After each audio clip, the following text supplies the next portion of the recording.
You mentioned the Phoenix Suns, that they are one of the preferred landing spots for Kevin Durant, but they also have a domino that needs to fall, and it's Deandre Ayton, right? So, Brian, how is his future playing a role in all of this? Yeah, so he's really been in this restricted free agency limbo, Malika, which we sometimes see for players in this position. And the reason this is complicating is because as a member of the Phoenix Suns, as they're having potential discussions with the Nets about Kevin Durant, his free agency was sort of tied up in it.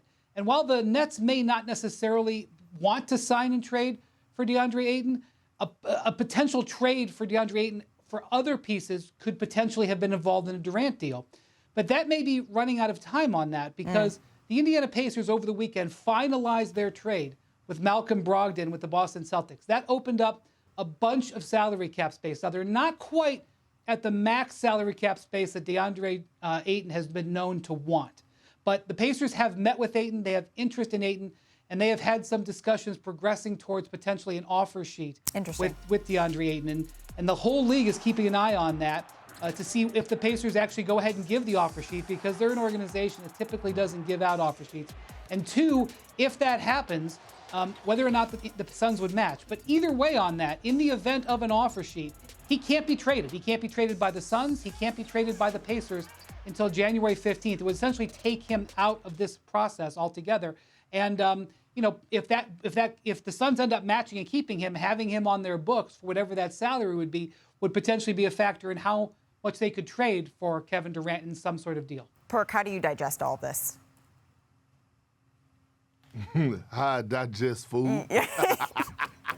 Real fast. So, but look, here's the question. Here's the question that I have, that I'm being serious. At what point, though, right, as the season starts to come, like for us getting close to the training camp, and say that a deal has not been made and KD hasn't been traded yet, when are teams going to start deciding to say, you know what, we got to worry about now and worry about what's going on in our organization, and start actually not even entertaining the Brooklyn Nets as far as Kevin Durant? Like, I believe it's going to come a point. So, Malika, I'm asking you and Brian, do y'all have like an idea, or can y'all help me out with that? Because if I'm in the front office, sooner or later I'm going to say, you know what, I got to worry about what I'm going to do with this squad right now. Okay, Sure. I put an offer out there, Brooklyn didn't want it. I got to move forward. Well, I think that, Brian, and you can speak to this as well, but being out in Las Vegas for a couple of days, the sense that I got is it would happen in weeks, or we would be going back to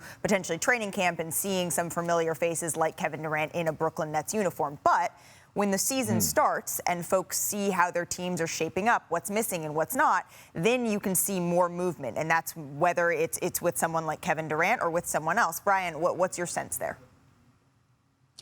It's just so unusual, Malika, to have a star player with 4 years on his contract ask for this type of trade. And I know we saw this last year with Ben Simmons, but this is even a different level.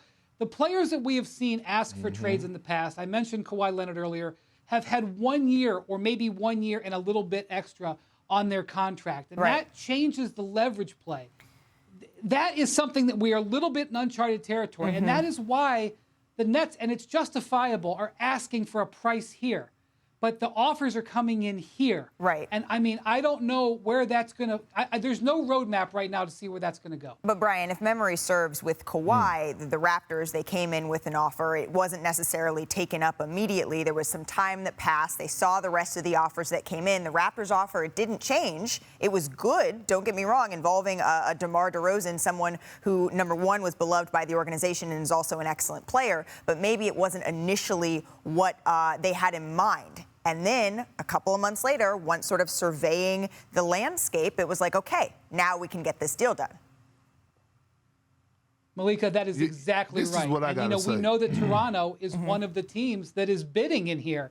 And if Toronto was able to hold their price and end up getting Kawhi Leonard, why wouldn't they enter this? Why wouldn't Masai Ujiri wonder if he's got the best offer, maybe, if they wouldn't hold their price and maybe that would come down for Kevin Durant? Those are certainly positions that are easier to take in mid-July than in mid-August or even mid-September. Perk?